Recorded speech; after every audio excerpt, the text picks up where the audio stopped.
when he's going to this gnarly building that's like beyond sci-fi craziness. Yeah, it's like the tallest building on Earth with this like crazy security system. They should have just had the building reach space. They should have been like, yeah, go all out. Have them go into space and never reaches the top floor dies because of no oxygen. And yeah, just do it. I mean, half the time with the level of altitude, like, who can survive up here? Yeah, this makes no sense. Hundreds of floors up. I partly, before any of the craziness started to kick off in the actual plot, I was just like, I would be horrified to be up high up in this building. Everybody who goes that high will get a headache or pass out. Does the building, like, if you get up above a certain point, does the building, like, sway? What's to stop it from falling over? Like, what's the center of gravity like?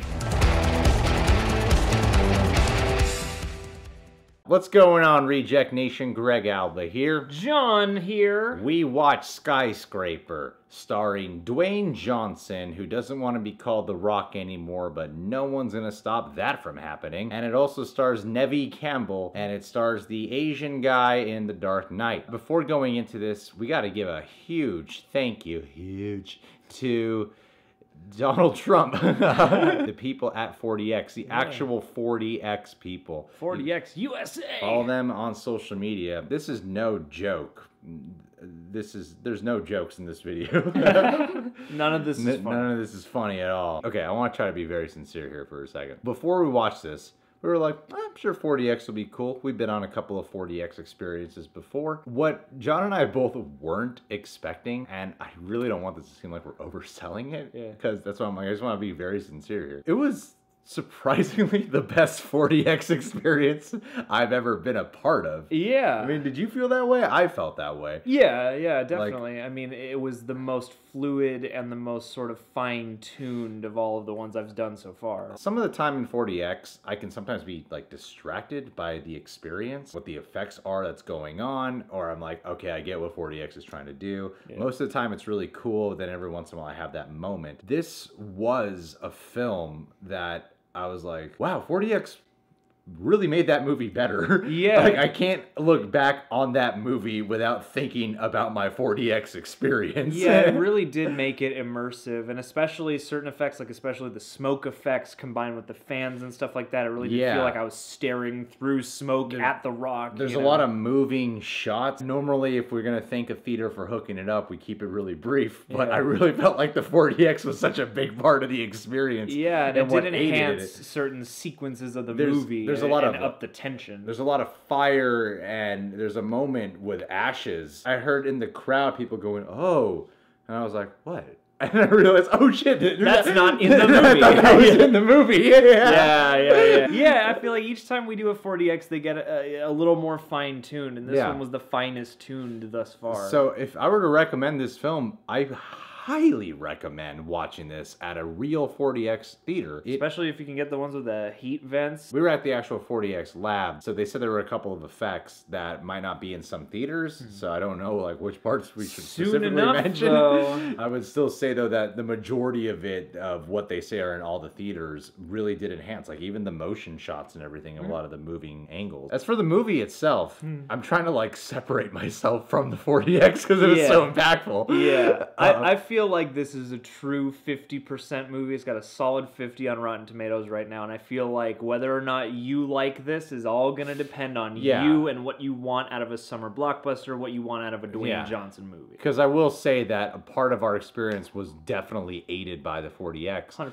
So in terms of the actual film itself, I'd say I enjoyed the film. I thought it would be stupider. I wouldn't say I was ever bored. I wasn't really bored. Whenever there was a stupid moment, I'm like, this film could have been dumber. Like, I'm gonna spoil a tiny thing for you out of this crazy film where The Rock holds a bridge together by himself. He's like with the I'll brace the bridge. You run across. When he said that, everyone in the theater laughed. But I'm like, most of this movie's not that dumb, honestly. The big sequences they tease in the film, specifically the crane sequence where he has to, you know, jump into the building. There was some really intense moments, some really intense shots where you could feel the fear and suspense of the heights. We all associate The Rock with having, you know, a humor in his roles, and he does bring charisma and charm to the performance, but not since snitch have I seen a film where he brings a lot of drama to the role. There's a little bit more weight in his performance. He's not just a badass this time. He's like an actual I mean, it's always The Rock trying to get back to his family in some capacity. Yeah, it's but always The Rock with a former combat experience who now has a completely different profession, who's trying to help his family. Daddy's gotta go to work. Daddy's gonna go make that bacon. Exactly. Or a woman he loves or something, you know? And that's the formula for a Rock movie, or for a Dwayne Johnson movie. And he does bring a certain element of a believable family man quality to this, while also being huge. Physically enough to help suspend the disbelief when he's doing things that are clearly impossible by physics. In the opening of this movie, I'm not going to give it away, but you do see essentially why he does have a peg leg. Is that a proper term? Is that offensive? I don't insulting know. someone by saying that? I would call it like a prosthetic leg or something like that, just to be Why safe. He's a walking pirate. Yeah. Most of this movie is actually him on the sea. I don't know why it's called a skyscraper.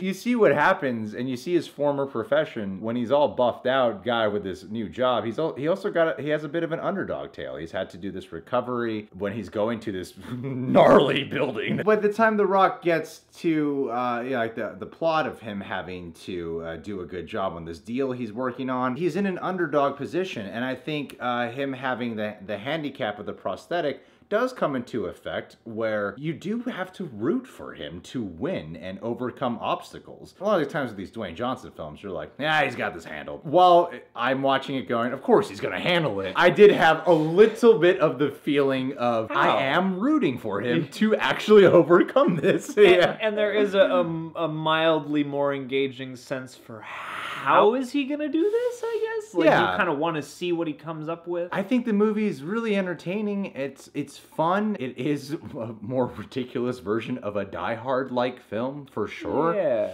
You know, gotta get to the top of that freaking building. Bad guys want something from guy who owns this place, you know? It's Die Hard inside the towering inferno. Yeah, you know? It really is. Also, I think a delightful surprise was Neve Campbell. Campbell might be my favorite thing about that movie, pound for pound. I don't know if she's my favorite thing. I would say she's the most surprising element of the movie. Only because she's actually utilized and is effective.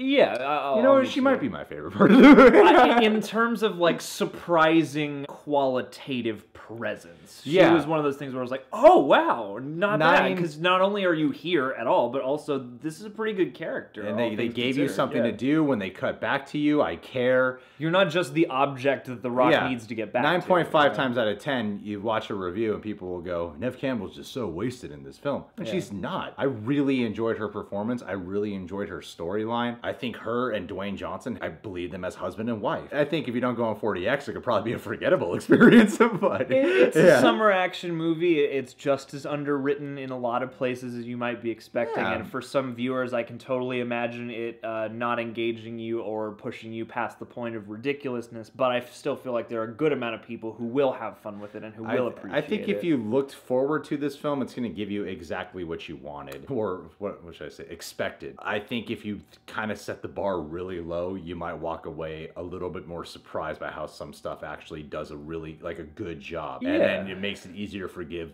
dumb stuff in the film. It's appropriately harrowing. The height stuff, like whenever he's like climbing a crane or crawling around on the outside of the building, that stuff is like legitimately, I'm not especially afraid of heights. I feel like I'm afraid of heights within reason. Those sequences, and especially in the 40X, they make your stomach drop. Yeah, and definitely. I did like a lot of the supporting cast too. Even though most of them don't have character in the writing really at all, I thought they got a lot of good actors to populate the movie. Overall, it's an enjoyable flick with some ridiculousness, but it strikes a good enough tone to like when dumb stuff happens, to just go, nah, whatever. It's one of those films. There's something else on the way in a couple minutes that'll probably be and there's enough redeeming moments and things to root for that I'm like, I would recommend this. If I were to steal a grading system, I feel like for every review I gotta borrow someone else's rating system, a different one, and I would probably borrow from the Flick Pick and Chris Stuckman's type of rating system, and I would probably give this like a B or a B+, you know? I give it like a matinee. I didn't have so much fun with this that I'm like, I really like this, but I did like it, you know? I had a good time. If you're the kind of viewer who's jonesing for a summer blockbuster, I think you'll have a good time. No alcohol required. All right, guys. Well, what is your favorite Dwayne Johnson movie? And do you want to see the Dwayne Johnson Rock and could have said that better, and Tom Cruise pair up for a film? Because that's my dream action movie. Ant-Man and the Rock, that's mine. Let's do it. Subscribe to The Real Rejects, please. Click that notification bell because subscribe buttons are broken. And check us out on Patreon. Full-length TV show reactions, weekly Q&As, music video coverage. We'd love to have you become a Patronaject today.